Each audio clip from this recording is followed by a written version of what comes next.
నందమూరి బాలకృష్ణ 100వ చిత్రం గౌతమిపుత్ర శాతకర్ణి సంచలనాలు సృష్టించడానికి సిద్ధమైపోయింది. బాలయ్య కెరీర్లో భారీ బడ్జెట్తో తెరకెక్కిన చిత్రం ఇదే. విడుదలకు ముందే ఈ చిత్రం భారీ టేబుల్ ప్రాఫిట్ సంపాదించుకుంది.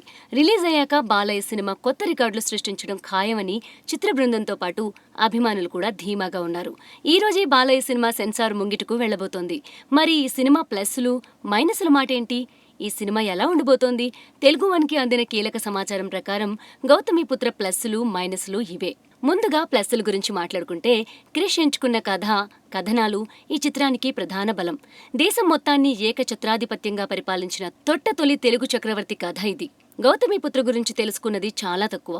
తెలుగువారి ఖ్యాతిని నలుదిశలా వ్యాప్తి చెందిన చక్రవర్తి కథ తెలుగు వాళ్లంతా తెలుసుకోవడం ధర్మం. ఆ సెంటిమెంట్ ఈ చిత్రానికి కొండంత రక్ష. నందమూరి బాలకృష్ణ నటుడిగా ఈ చిత్రంలో విశ్వరూపం చూపించారట. అన్ని ఎమోషన్లని చాలా అద్భుతంగా పండించాడని, బాలయ్య నటనలో ఖచ్చితంగా ఒక కొత్త మైలురాయిగా ఈ సినిమా నిలుస్తుందని, ఇదివరకు చూడని బాలకృష్ణని క్రిష్ ఈ చిత్రంలో చూపించబోతున్నాడని తెలుస్తోంది. బాలకృష్ణ, హేమమాలిని, బాలకృష్ణ, శ్రియాల మధ్య తెరకెక్కించిన ఎపిసోడ్స్ కంటతడి పెట్టించేలా సాగాయట. తెలుగు జాతి ఖ్యాతి, గౌరవం గురించి, ఉగాది ప్రాముఖ్యత గురించి బాలయ్య చెప్పిన డైలాగులు వన్స్ మోర్ అనిపించేలా ఉంటాయట. అన్నిటికంటే ముఖ్యంగా ఈ సినిమా ఓ విజువల్ వండర్గా క్రిష్ తీర్చిదిద్దిన విధానం ఆకట్టుకుంటుందట.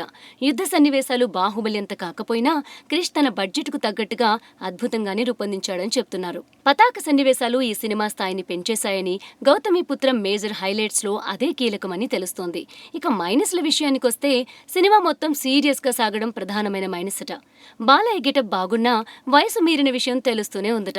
ఆయన ఆహార్యం విషయంలో ఇంకా జాగ్రత్తలు తీసుకుంటే బాగుండేది అనిపించిందని సమాచారం. కొన్ని సీన్లని చుట్టేశారన్న ఫీలింగ్ కలిగించారట.